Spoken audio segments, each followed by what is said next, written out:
And on the left side, it now says, now you probably have different numbers if you use different numbers than I did.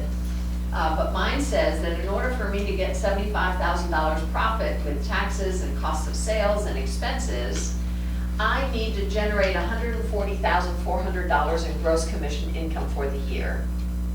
And that equals $11,700 per month. It's not working. Is it? Let's see your bottom. Did you click on the 75% at the bottom and did it turn black? Oh, it didn't turn, it is black. Okay, But it's still red there. Oh, and submit. Check through this again, maybe I have to do that again.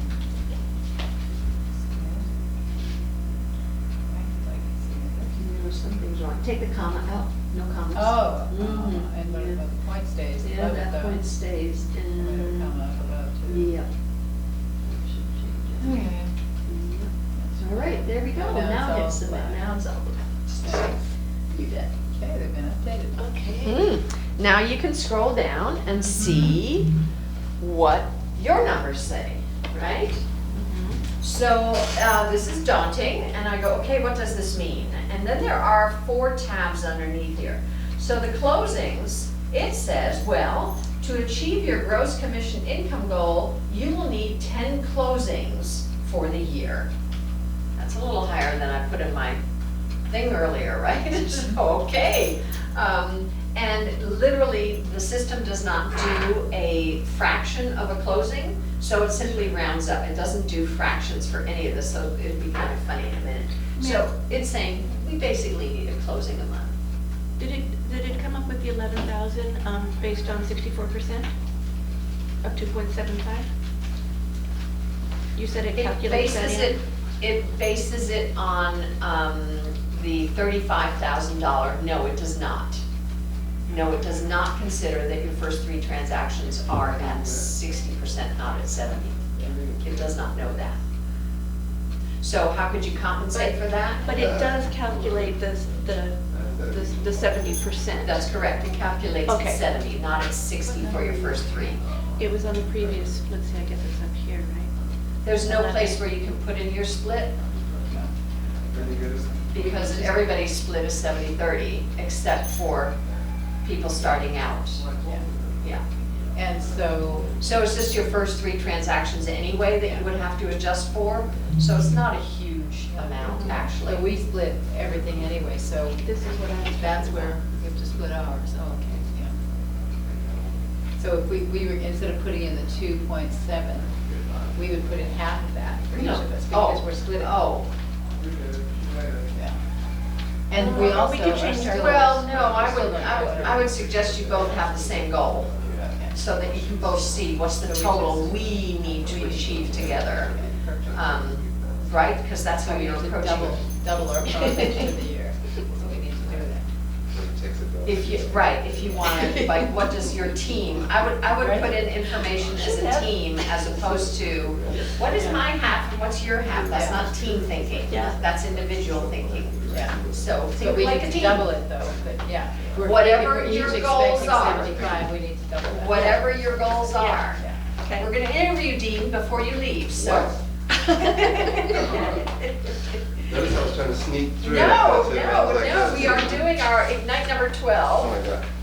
and we have 2 questions for you. Okay. Guys, you want to introduce yourselves? This is Dean Otto. He's one of the top agents in the state, in the Whoa. region, Yay. and our broker in charge in our Whalers office, and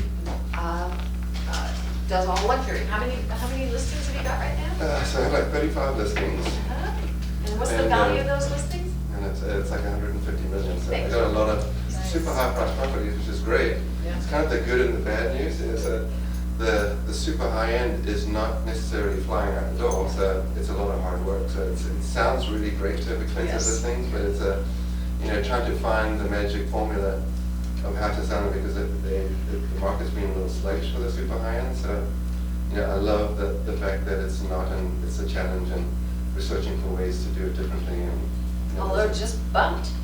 Just the Oh, last did it? 6 months, it went up Well, to it has actually, two right. sales in Yeah, yeah. Kapalua. And yeah, we were lagging. We've been lagging in the high end, but yeah, it's pretty. all right, our questions are, what's your advice on getting into effective production as quickly as possible? Okay, that's a good question. My suggestion would be, I think to grow in the real estate industry as quickly as possible would be to start small, to identify a niche. It could be a building, it could be a complex, it could be your favorite area, it could be anything that you choose to be, but it'd be your niche. And that once you decide what your niche is going to be, you really focus in on that niche. And what I would do is build a website that had every bit of information that you could possibly find about that niche. I would farm that niche. I would drive people to your site, and be able to scale up in the business through starting small and getting really good at something first that you can parlay into greater and bigger things. I think oftentimes people overshoot and they try to cast the net too wide in the beginning, and I think it's really hard to get traction when your net is cast too wide. And that ultimately I would encourage you to focus in on something that you're passionate about, and something your niche can be as big as you're willing to invest in your niche to be able to collect and get on a website as much information as you can have about that niche. So, the size of your niche is determined by how much you want to invest in it, because ultimately the success of the website isn't having more information than anyone else has on your niche. Does that make sense? It's more specialized? More specialized, more focused, hyper-focused, very specifically targeted, and then market and drive everyone to your website so you can capture the people. And then what you do is you contact bars over here to do an online marketing program. So what I'm doing is exactly that, right? So I'm building, bars is going to build me 2 new websites. I have one already, so I have 3 websites. I'll be farming these areas, and I'll be really working hard advertising, farming, and through search engine optimization that they do to get in front of people, to get them to my site so that I can capture the contacts and I can continue to market to them in the future. But to build a database and then kind of scale from there, but it starts small, I think is the advice that I'm trying to give with that. Thank you. Second question, what's your secret to longevity and prosperity in the real estate business? Wow, I would say patience. This business takes a lot of patience. Oh, you need to move this way. Sorry. This business takes a lot of patience. I've been doing it for 25 years, and I love it. I'm totally passionate about what I do. I love my job. I can't wait to get to work every morning, and I can't wait for the opportunities that I run into every day. It really is a fun and exciting job, and I think if you have that kind of passion for the business, that's going to be the secret to the longevity. I think Awesome. If you don't have the passion, it just doesn't work. And your passion has to be providing that service, realizing someone's dream, not trying to make cash. Yeah. Awesome. Thank you, sir. That's great. Okay, Appreciate it. thank Good you. to see Yeah, you. too. Take care, man. Yeah. Thank Thanks, you. guys. Good luck. Thank you very Yeah. much. You're welcome. I'm gonna put my stuff down. Okay, where were we? We were in the middle of our GCI here, so if you adjust, you can easily go back up here and adjust if you want, so that you're both looking at the same numbers, and re-hit the submit button, and that way you've got your team's goals up there, right? Yeah. But we can know it's 20 closings. Yeah, oh, okay, We can so you double guys those are things. doubled, okay, so you're talking about 2 closings a month.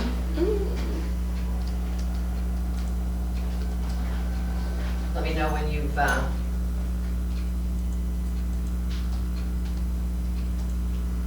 So did you double your number up there? No, I'm just gonna, you're just gonna go no, that along, it's okay, fine. 10 plus 10 is 20. Okay. 10 plus 10 is I can do 20. it. 1 plus 1 is 2. Yeah. I can do this, okay. All right, so then you see the next tab, it says, well, if you are gonna have 10 closings and we're just gonna focus on sellers, because why are we so focused on sellers? They take less time.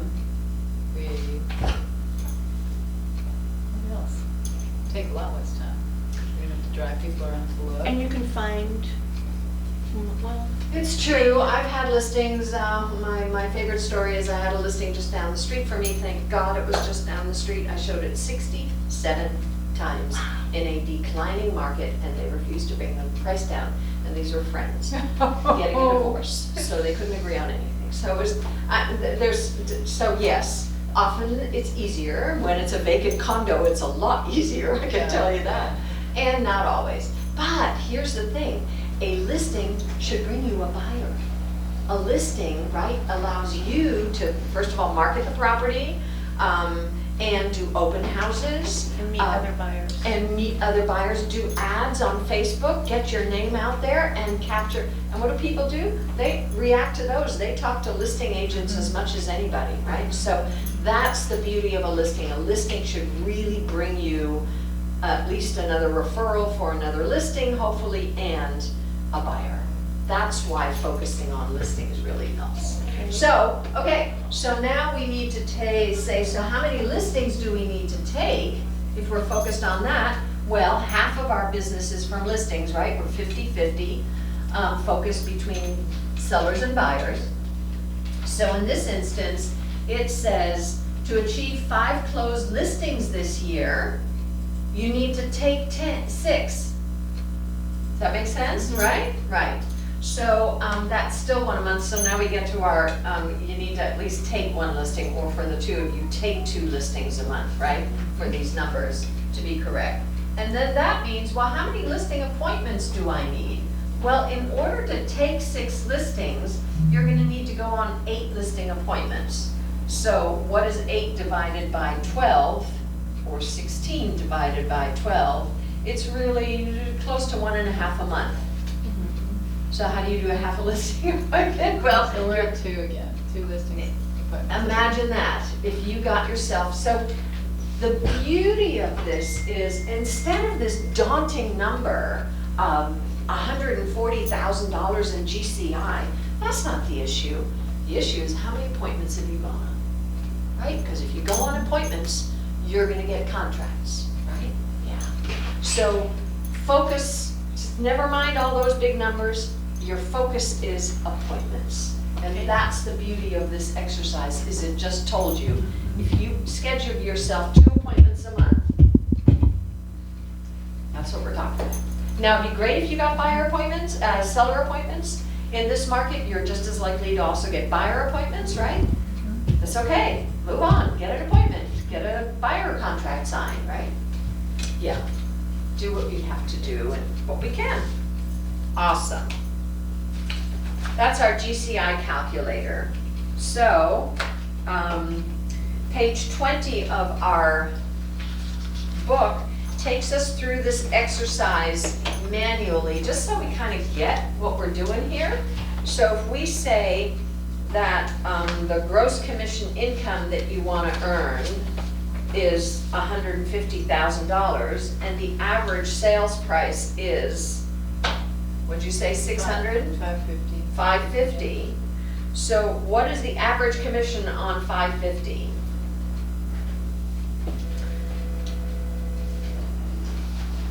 If we say 2.75%, right? So what's the average commission on 550,000?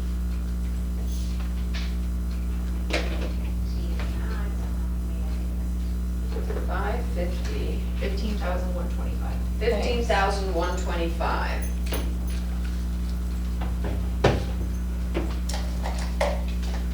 So we have, oops, let me use this.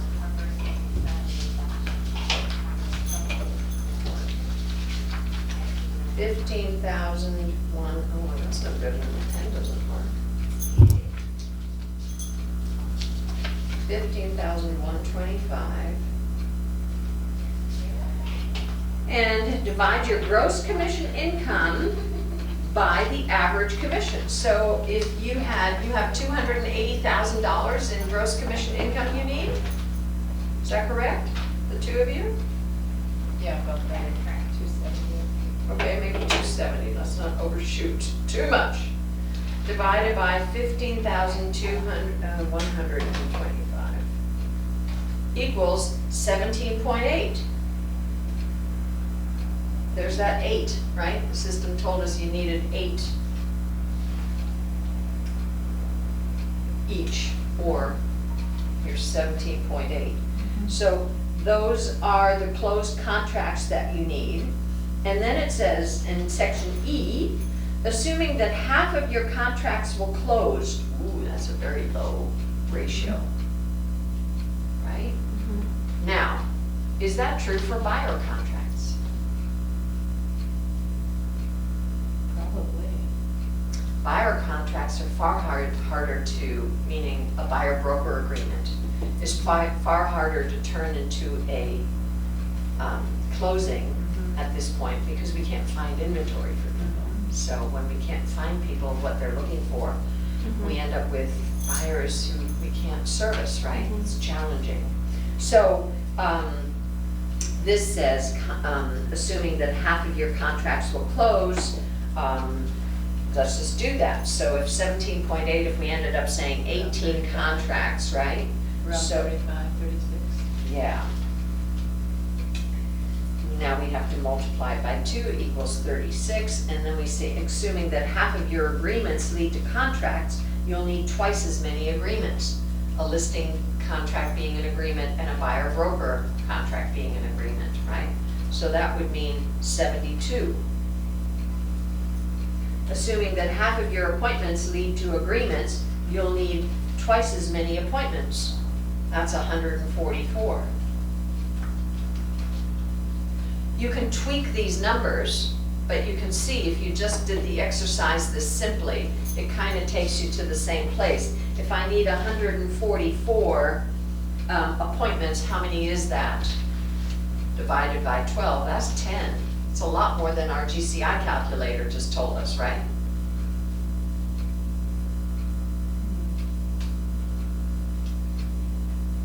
Or 11.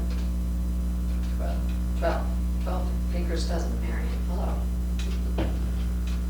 Actually, I think that's what my calculator said, 12.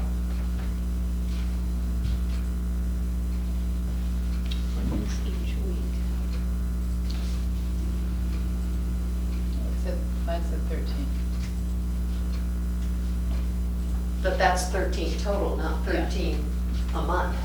Oh, this is a month? And this is, well, this is total. If you take 144 Mhm. total, right? And divide It's a by, lot yeah. more, right? So if you took this exercise and tweaked it according to the percentages that we used in here, Mhm. it wouldn't come up this high. So what I'm trying to illustrate is this is pretty easy to calculate for yourself. Mhm. Either go in here and just be conservative in your numbers, right? Assume that you're not gonna get 80% of your listings sold or whatever, and if you build your buyer numbers in there as well, you can see where it'll change. Like you might sell every listing, but you're not gonna get every buyer into a contract and get it closed, yeah. Cool, so that's just a good exercise for you to be able to figure this out by yourself. We have another place where we have this calculation is in locker room material. So I believe it's in your agent action plan. Yes, let's take a little break. Go for it.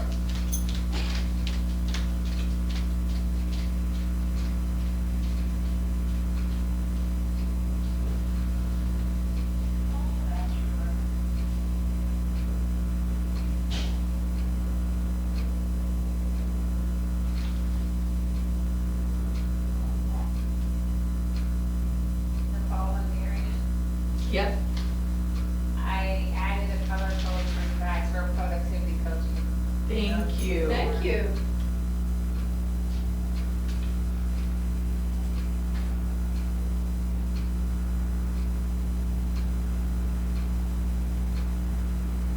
So do we get to that agent, what was it called? Agent.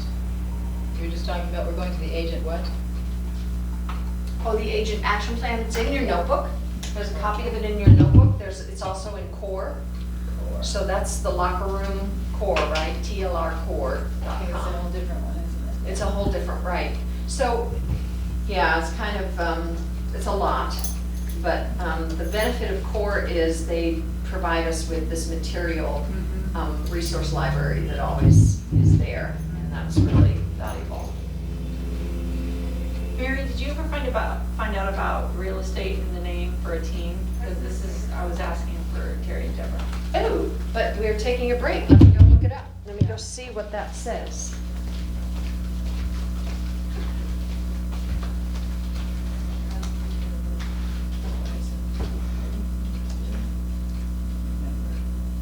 What are you going in for again?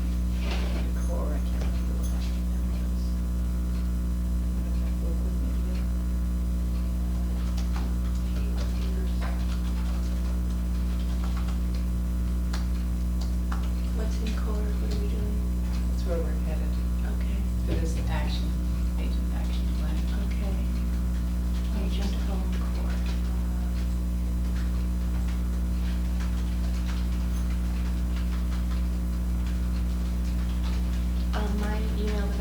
us with Gmail, is that, so probably what you used.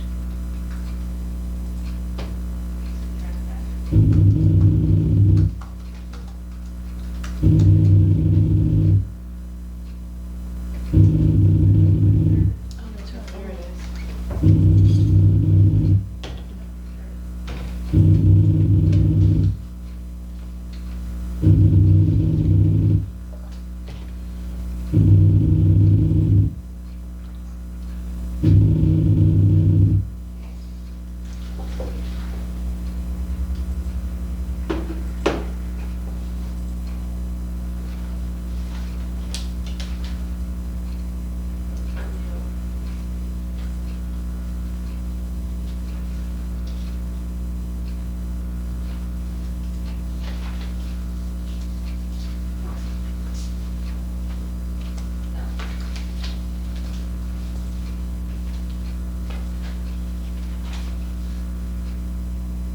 So here's the rule as it appears it's going to be passed. So they provided us with these new guidelines, and I believe they go into effect in December, and nobody's expecting any changes here. And it says, a team name shall not include any term that would imply a separate entity from the brokerage firm with which the members of a team are associated. So it lists all the company-like terms, like you can't use company, limited, corporation, incorporated, partners, partnership, proprietor, proprietors, proprietorship. Real estate. Does not list that. Oh. So I'll give you some examples of where the commission already clamped down. Lee Potts and his wife were called Aloha Realty Group, and they made them take off realty, so now they're the Aloha Group. So is realty on that list? It is not, Oh, okay. and that's what I'm So trying to it's point really- out. yeah. So the term that's important, what's important to keep in mind here is, the team shall not include any term that would imply a separate entity from the brokerage firm with which the members of the team are associated. So if you call yourself the Kula Girls Real Estate, That could be the name of an office. Yeah. That's where the problem that's comes the in. problem. This is If not it black and is white, office. yeah? So, now, can you do it as a .com? You can. So if you promote yourself as a .com, always, they get much more lenient. So you could be coolagirlsrealty.com, but you may never promote it without the .com. Okay, What's the so- value in that? It drives people to your website. Sure. It just Well, means so you're- with the Keller Williams logo, if we had KW and then there's that place on there for your team name, can it say Not on the logo, there isn't. coolagirls.com? Not on the logo must always be separate and apart, right? Okay, Oh, well, you there mean are in the some. website? Yeah, Yes, you I see where you're design going. logos, yeah. Yes, so you have a logo design that's called coolagirlsrealty.com. That's where that goes, yeah. And then in advertising, you must always show the Keller Williams Realty Maui logo at the same size as yours. You can't, Keller Williams is this tiny thing and you're this big thing, right? So, so that the consumer has access to the company name. So that helps. Good So- information. But the part about the .com, so anytime you use those words, it would always have to say .com. Yes, .com. I it'll mean, that always doesn't have to make say sense in .com. visual, that won't make sense, I mean, it's nice that it drives to the website, but it doesn't make sense for marketing. I don't think, do you? Depends on And, you know, how you the use other it. piece is, I just want you guys to be cautious, because keep in mind that Hawaii is now realizing that they need to be more aware of teams and create That's more where this is coming from. rules around it, and so I almost say go on the more conservative side. Oh, here, wait a minute. So that in the future, you're gonna be better off. I just versus- turned the page, look at this. Oh, okay. That could be important. G, association or any abbreviation of the term organization, realty, real estate, or any other word the commission determines to be misleading. Okay. So, There we go. so it's a no on the realty real estate. Yeah. Okay. However, like I said, if you make it a .com, they don't seem to, although could that be changing? Yes, they could, Yeah. go, no, you can't use them anywhere. They can change their. Now, what websites was he talking about? Dean? He said he's got building other websites. Are those outside of the Keller Williams website? Definitely. Oh, yeah. Big ones. Go look them up. Go Okay, go I look at will. his websites. Okay. So we could still have our such and such team, and then we could have our website site be the ones we chose Realty? before, realty.com. You could have Realty in the website now, if it's an outside website. So you want to be the Cooler Girls. If we were the So, Cooler Girls Realty. Cooler Girls yeah. team, Right. Cooler Girls Realty.com. I wouldn't recommend it from a marketing standpoint. You want people to remember you. You want people to remember your name. Don't change it in your website name. But it's not changed, it's just adding the word realty. That's changing it. I wouldn't do that. The team, we could be a team of gardeners. No, you're Keller Williams Realty Maui. Right. There's real estate, you're gonna talk real estate. But What's if your, we had a different website, a web address. doesn't matter. And it You're still still gonna be reflects our Keller team Williams name. Realty Maui is the Right. logo on your website. Yeah. You're gonna be talking about real estate. So what does Dean use? What name does he use for his website? No idea. It's his name, DeanAuto.com. That's my recommendation to everybody, that you also, in addition to your team, you register both your individual names and drive your name as a .com to your websites, Okay. because people are gonna remember you, and there's so many team names. Yeah. And I'm not in the business of remembering everybody's team names, so Mhm. just, that's always been my. That's why Ray Chin is Ray Chin, and I think Dean Otto is Dean Otto. He is. I Yeah. think the conversation is, with some teams, I think they use the name versus their own personal name because they want to eventually seventh level out of their business. Uh-huh. So it just depends on how you're setting up your business and what choice you make. Okay. DeanAuto.com. All right, let's go on here. So we are on page 21, and we are not even on our slideshow. Tisk, tisk, tisk.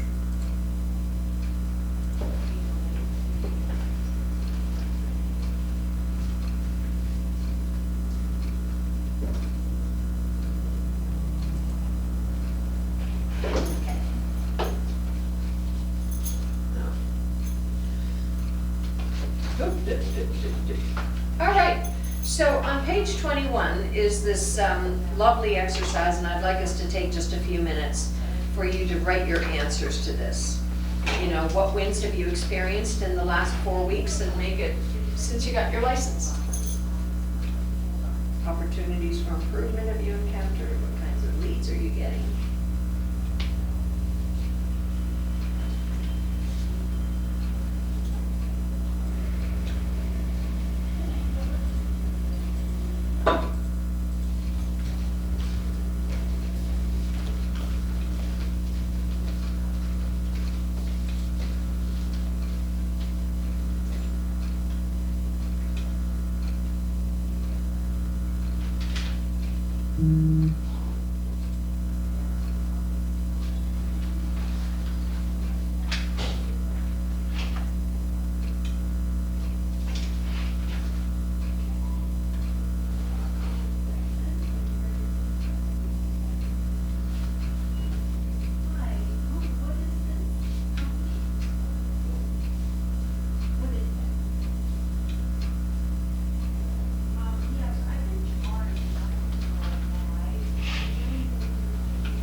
to share anything from that exercise?